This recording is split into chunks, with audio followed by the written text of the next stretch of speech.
The present, Hyun Guang noticed Hai Guan's somber expression and asked, "Is he all right?" Hai Guan, somewhat confused, responded, "What does he mean?" Hyun Guang clarified, "Just with everything." Hai Guan smiled faintly, answering, "Is life's bearable?" Hyun Guang then pointed toward Mujin and asked, "Could he look after that child from time to time?"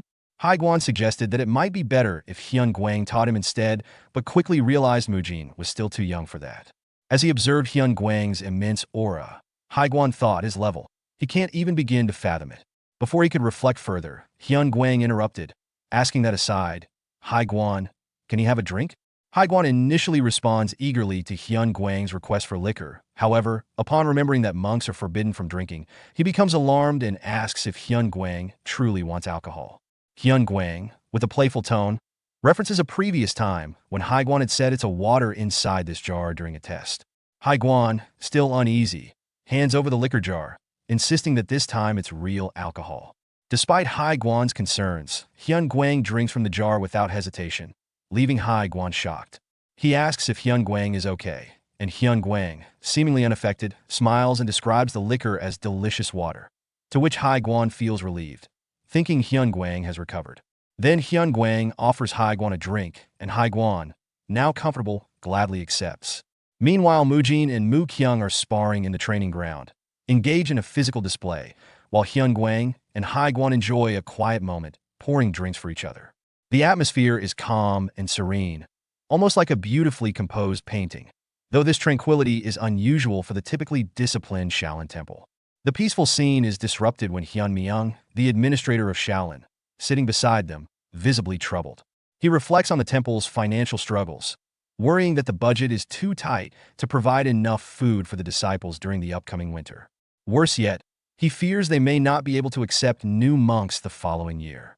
Looking at Mujin and Mu Kyung, he silently blames them, thinking that their actions are contributing to the temple's financial difficulties. After Mujin and Mu Kyung finish their sparring session, Mu Kyung compliments Mujin, saying he's gotten much stronger, to which Mujin responds by acknowledging Mu Kyung's own strength. Mu Kyung credits his improvement to his hard training since joining the Demon Extermination Squad.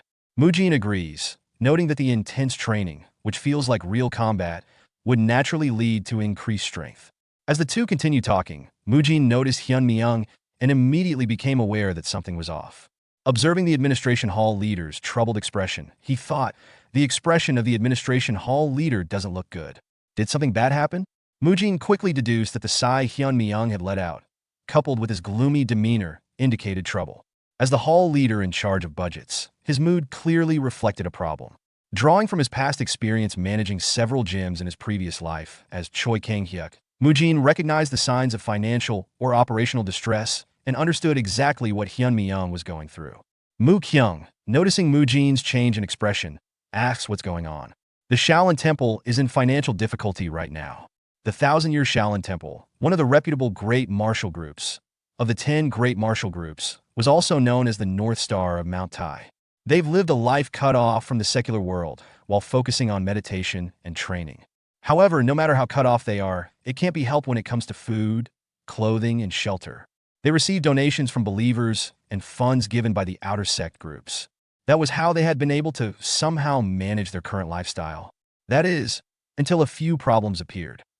The scene shifted to a Shaolin disciple who dropped a coin, prompting another monk to scold him that he needed to pick it up before they lose it. Even a single coin is important to the administration hall right now.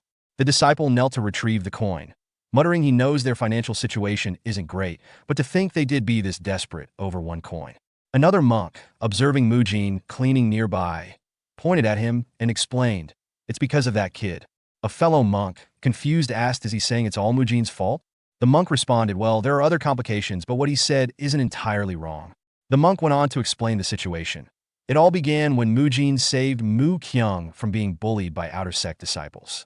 In retaliation, the temple punished the wrongdoers severely, destroying their energy cores and ending their ability to practice martial arts. This included members of the Seobol escort establishment who had been extorting people for money. As a result, they were forced to return everything they had taken. However, this caused trouble. Other outer sect groups began to feel uneasy. They thought if the temple shut down the Seobol escort establishment so easily, what if they are next? Fearing for their own positions, Many of these groups left the temple and joined other martial groups, cutting off their donations. As a result, nearly half of the outer sect groups abandoned the temple, worsening its